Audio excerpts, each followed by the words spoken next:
Hello friends, today in this video I will show how to fix can't save file to desktop in Windows 11. Open settings.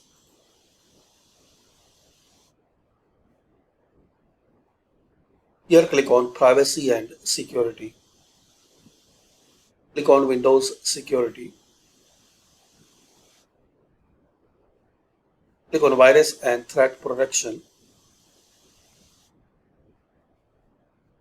So if you are using any antivirus, open it.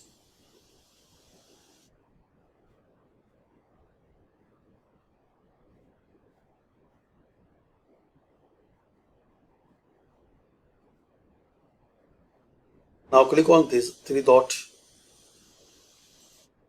Now here click these dots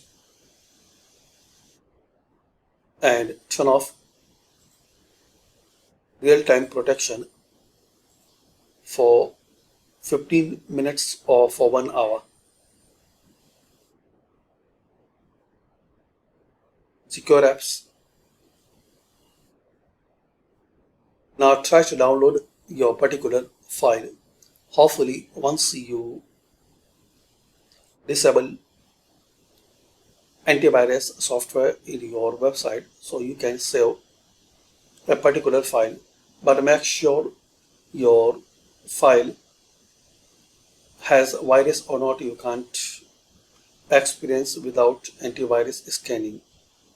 So if you know file is safe, so turn off antivirus and download your particular file and save it. So thanks for watching. This is the way guys you can fix and resolve can't save files to desktop in Windows 11. Please comment this method work for you or not.